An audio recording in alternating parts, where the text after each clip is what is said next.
Hi అండి. నేను మీ రాఘవరావుని. Professor Nageswararao తన వ్యాఖ్యల్ని ఏమైతే పవన్ కళ్యాణ్ గారి మీద చేశారో, ఆయన తక్కువగా చేసి మాట్లాడాడో, ఆ వ్యాఖ్యల్ని బేషరతుగా ఎటువంటి ఏమంటే భేషజాలకు పోకుండా బేషరతుగా విరమించుకుంటున్నానని ప్రకటించాడండి. నాదెండ్ల మనోహర్ గారంటే నాకు గౌరవం ఉంది. ఆయన మీద గౌరవంతో విరమించుకుంటున్నాను. నేను చెప్పిన మాట వినకుండా కాస్త దాని మీద ఏమైనా స్టడీ చేసుంటే బాగుండేది. నేను తప్పుగా మాట్లాడానని విత్‌డ్రా చేసుకున్నాడండి. ఎందుకు చెప్తున్నా అంటే, ఒక వ్యక్తి మాట్లాడితే ఎన్ని వేల గొంతులు మాట్లాడింది తెలుసా దాని మీద? పనికిమాలిన వెధవలు, బేవర్స్‌గాళ్ళు, ఎందుకు పనికిరారు పందుల్లాగా పవన్ కళ్యాణ్ గారి యొక్క క్యారెక్టర్‌ని తగ్గించి, ఆయన్ని తక్కువ చేసి చూపించాలని ప్రయత్నం చేసి ఎంతోమంది టీవీ ఛానల్స్, ఎంతోమంది యూట్యూబ్ ఛానల్స్ ఓనర్లు దానికి బాధ్యులు. ఒక్కొక్కరు తప్పకుండా ఒక మంచి వ్యక్తిని, నిజాయితీపరుణ్ణి, కారణ జన్మను పట్టుకొని అంత నీచంగా మాట్లాడేందుకు ఖచ్చితంగా శిక్షింపబడతారు. ఆ భగవంతుడిచే ఖచ్చితంగా శిక్షించబడతారు. ఒకవేళ మీరు హిందువైతే వెంకటేశ్వర స్వామి శిక్షిస్తాడు మిమ్మల్ని. ఒకవేళ క్రిస్టియన్ అయితే జీసస్ శిక్షిస్తాడు. ఒకవేళ మీరు ముస్లిమ్స్ అయితే అల్లా క్షమించడు మిమ్మల్ని. ఇది వాస్తవం. నేను ఒకటే చెప్తాను, ఇప్పుడు ఇన్ని వేల మంది మాట్లాడారు కదా, ఇప్పుడు పిల్లల బిత్తి యాదవులు ఏం చేస్తారు? ఇప్పుడు తమ తల్లి ఎక్కడ పెట్టుకుంటారు చెప్పండి నాకు. వైసీపీ పార్టీ నీలి ఛానల్స్ అయితే తెగరెచ్చిపోయినాయి. ఆ సాక్షి వాడైతే అసలుకి వాడు ఇదే ప్రచారం. పవన్ కళ్యాణ్ గారిని ఇమేజ్ తగ్గించాలని ఎన్ని ప్రయత్నం చేసినా పవన్ కళ్యాణ్ ఇమేజ్ తగ్గుద్దా? రోజు రోజుకి పెరిగే వ్యక్తి అయినా. అమిత్ షా గారు ఎప్పుడో 2014లోనే అడిగాడు పవన్ కళ్యాణ్ గారిని, ఎందుకు నీకు జనసేన పార్టీ బీజేపీలు కలిపామని. కలిపాడా? భయపడ్డా అమిత్ షా అంటే? ఆయనకి ఎవరన్నా భయం లేదు. ప్రత్యేక తరగతి హోదా ఇవ్వనని ఇస్తానని చెప్పిన ప్రధానమంత్రి మోడీ గారిని, వెంకయ్య నాయుడు గారిని అందరినీ గట్టిగా అడిగాడు, మీరు ఇస్తాన్నారు ఇవ్వండి అని అడిగాడు. ఆ రోజున కనుక ఈ తెలుగుదేశం పార్టీ కానీ, వైసీపీ పార్టీ కానీ, కమ్యూనిస్టులు కానీ సపోర్ట్ చేస్తుంటే ఖచ్చితంగా మన ఆంధ్రప్రదేశ్ రాష్ట్రానికి ప్రత్యేక తరగతి హోదా వచ్చి ఉండేది. ఆయన చేసిన గొప్ప పని అది. అంటే వీళ్ళెవరూ మాట్లాడలేరు, వీళ్ళెవరికి భయాలు, వీళ్ళ మీద కేసులు ఉంటాయి, వీళ్ళు ఫ్రీగా ధైర్యంగా మాట్లాడలేరు. పవన్ కళ్యాణ్ గారు మాట్లాడగలరు, కానీ ఏం ప్రయోజనం? ప్రజలు సపోర్ట్ చేయలే ఆయన్ని, ఈ యొక్క పార్టీలు సపోర్ట్ చేయలేదు. అందుకే ఆంధ్రప్రదేశ్కి ఈ రోజున ఈ పరిస్థితి వచ్చింది. జగన్మోహన్ రెడ్డి తిరిగి అధికారం రాగలిగాడు, ఆంధ్రప్రదేశ్ రాష్ట్రాన్ని భ్రష్టు పట్టించాడు. ఇది మాత్రం సత్యం. జగన్ మాట్లాడతారు ప్రెస్ మీట్లో. ఒక విలేకరు అడిగితే, ఏమండి ఇట్లా నాగేశ్వరరావు గారు మాట్లాడారు పవన్ కళ్యాణ్ అమిత్ షా చూశారండి. అమిత్ షా గారు తెలుసండి చంద్రబాబు నాయుడు ఏంటో, జగన్ ఏంటో ఆయనకి తెలుసు. ఇప్పుడు పాలన ఎట్లా ఉందో, నేను జగన్ 5 సంవత్సరాల పరిపాలన ఎట్లా ఉందో ఆయన చూశారండి. నా పాలన బాగుందని ప్రజలు భావిస్తున్నారు, ఆయన అమిత్ షా కూడా భావిస్తున్నారు, కబుర్లు చెప్పాడు. ఇప్పుడేమంటావు జగన్? ఇప్పుడు నీ పాలన బాగుందా? నీ పాలన బాగుంటే నీకు 11 సీట్లు ఎందుకు ఇచ్చారయ్యా అసలుకి? అసలు నీకు అది ఏమైనా ఆలోచన చేస్తున్నావు అసలుకి?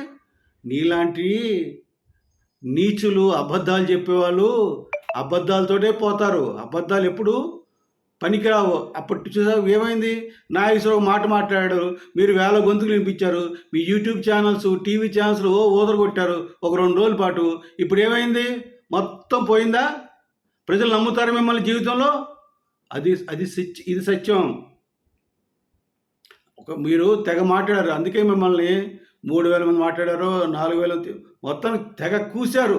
అటు యూట్యూబ్ ఛానల్స్ కావచ్చు, వాట్సాప్ కావచ్చు, ఫేస్బుక్ కావచ్చు, ఇన్స్టాగ్రామ్ కావచ్చు, ట్విట్టర్ కావచ్చు, ప్రతి దాని మీద దాంట్లో పవన్ కళ్యాణ్ గారి చాలా చాలా చాలా హీనంగా మీరు చేసిన కామెంట్లకి అందుకే పాల్ గారు అంటుంటారు, వీళ్ళందరూ పందులని, అందుకే పాల్ అంటారు. మీరు పెంట తిని బతకాల్సిన వ్యక్తులు, అన్నం తిని బతికే వ్యక్తులు కాదు. మీరు నిజాయితీగా ఉన్న వ్యక్తిని పట్టుకుని అంటే మీరు అంతే కదా, పందులే కదా. పాల్ గారు ఉట్టిన అనలే మిమ్మల్ని పందులని. ఏమైంది? అబద్ధాలు ప్రచారం చేశారు. ఈ రోజున అబాస్ పాలైపోయారు. మీ బతుకులు బస్ స్టాండ్ అయిపోయింది. కాదంటారా వైసీపీ వాళ్ళు? వైసీపీ సపోర్ట్ చేసిన ఛానల్స్ కాదంటారా? ఎవడు పడితే వాడు ఏ టీవీ ఛానల్ పడితే ఆ టీవీ, ఏ యూట్యూబ్ ఛానల్, ప్రతి ఒక్కడు విమర్శించేవాడే పవన్ కళ్యాణ్ గారిని. ఆయన అంత గొప్ప వ్యక్తిని పట్టుకొని అసలు పవన్ కళ్యాణ్ ఎవరికి భయపడ్డాడు? అసలుకి ఎవరికి భయపడ్డాడు? ఎప్పుడు తల వంచాడు? ఎప్పుడు తల వంచలే. గౌరవించాడు ప్రధానమంత్రి మోడీ గారంటే ఆయనకి ఎనలేన ప్రేమ. ఒక ధీరుడు, ఒక సర్దార్ వల్లభాయ్ పటేల్ తర్వాత అంత గట్టిగా భారతదేశం కోసం, హిందుత్వం కోసం, సనాతన ధర్మం కోసం నిలబడిన వ్యక్తి మోడీ అని ఆయనకి ఒక విశ్వాసం కలిగింది. అందుకే ఆయన అంటే గౌరవం ఉన్నా కూడా ప్రత్యేక హోదా ఇవ్వలేదని తిరుగుబాటు చేశారు. కానీ ఈ యొక్క ఆంధ్రప్రదేశ్ ప్రజలు, ఈ యొక్క ఆంధ్రప్రదేశ్లో ఉన్న తెలుగుదేశం, వైసీపీ, కమ్యూనిస్ట్ పార్టీలు, ఇది చిత్ర పార్టీలు, జయప్రకాష్ పార్టీలు, లోక్సత్తా కూడా ఉంది, వీళ్ళెవ్వరూ కూడా పవన్ కళ్యాణ్కి ఆ రోజు సపోర్ట్ చేస్తుంటే కాకినాడలో ఆ సభ తర్వాత, తిరుపతి సభ తర్వాత, కాకినాడ సభ పెట్టిన తర్వాత సపోర్ట్ చేస్తుంటే పవన్ కళ్యాణ్ గారికి ఖచ్చితంగా మనకి ప్రత్యేక హోదా వచ్చేది. వీళ్ళ స్వార్థంతో ఆంధ్రప్రదేశ్ ప్రజల్ని ముంచేశారు. ఆయన 2019లో టెంపుల్ రాజధాని అన్నాడు, తర్వాత 3 రాజధానులు అన్నాడు, ఇప్పుడు మావిగాని అంటున్నాడు. ఏమన్నా బుర్ర ఉందా జగన్మోహన్ రెడ్డికి అసలుకి? చెప్పండి తెలుగు ప్రజలారా. నేను ఒకటే చెప్తున్నా, ప్రజల కోసం అహర్నిశలు, రాత్రి పగళ్ళు ఆలోచన చేసేది పవన్ కళ్యాణ్. ప్రజల కోసం పనిచేసేది పవన్ కళ్యాణ్. ప్రజలే దేవుళ్ళుగా భావించేది పవన్ కళ్యాణ్. ఏదో ఈ జీవితం ఇచ్చింది భగవంతుడైనా, నేను ఈ రోజున ఈ స్టేజ్లో ఉన్నానంటే, ఈ యొక్క పలుకుబడి వచ్చిందంటే అది ప్రజలు ఇచ్చింది. ఈ యొక్క పలుకుబడిని కానీ ఈ స్టేజ్ అంటే ఎంత సంపాదించుకున్న పేరు, ఈ ప్రఖ్యాతులు, ఈ యొక్క జీవితం అంతా ప్రజలకే దారబోయాలని భావించే ఏకైక వ్యక్తి పవన్ కళ్యాణ్ గారు. ఇప్పటి తరంలో అటువంటి వ్యక్తులు ఒకరు ఇద్దరు ఉంటారు. అది అటువంటి గొప్ప కారణ జన్ముడు పవన్ కళ్యాణ్ గారు. అటువంటి వ్యక్తిని పట్టుకుని ఇంత నీచంగా మాడతాం మీరు. మీ బతుకులు బస్ స్టాండ్ కాదు, మీరు చాలా నీచులు. ఇక జన్మలో జగన్మోహన్ రెడ్డి గుర్తుపెట్టుకో, నీకు 11 కాదు, ఒక్క సీటు, నీ సీటు నువ్వు గెలిచినా నువ్వు అదృష్టవంతుడు. అది గెలిస్తే ఒకవేళ పొరపాటున మీ నాన్న పేరు రాజశేఖర్ పేరు మీద గెలుస్తే నీకైతే ఓట్లు వేయరు ప్రజలు. ఇది మా సత్యం. ఎన్నిసార్లు అబద్ధాలు మాట్లాడతావు జగన్? ఎన్నిసార్లు నాగేశ్వర లాంటి వాళ్ళతో డబ్బులతో ఉపయోగించి ప్రయోగాలు చేస్తావు? ఇక చెల్లదు, ఇక ఓడిపోతావు. నిన్ను నమ్మే పరిస్థితి లేదు. పవన్ కళ్యాణ్ గారు ఎప్పుడు ఎవరికి భయపడ్డాడు? ఆయన ఉన్నట్లు నిజాయితీతో మాట్లాడతాడు, నీతిగా ఉంటాడు, నిబద్ధతతో ఉంటాడు, ప్రజల కోసం పనిచేసే వ్యక్తి. ఒకరు మాత్రం కరెక్ట్, ఈ దెబ్బతో జగన్ గుర్తుపెట్టుకో, ఈ దెబ్బతో నిన్ను కానీ, నీ యొక్క నాయకులను కానీ, నిన్ను సపోర్ట్ చేసే వ్యక్తులను కానీ ఎవరిని నమ్మరని ప్రజలు అనుకుంటున్నారు. ఇది వాస్తవం. ప్రజలారా గుర్తుపెట్టుకోండి, ఇటువంటి నీచైన వ్యక్తులు మనకి ఉండాలా వద్దా? సభ్య సమాజంలో ఇలా అబద్ధాలు ప్రచారం చేసి పబ్బం గడుపుకునే వ్యక్తులు మనకు ఉండాలా వద్దా అనేది తెలుగు ప్రజలు నిర్ణయించుకోవాలని వాళ్ళని కోరుకుంటూ సెలవు తీసుకున్నాను.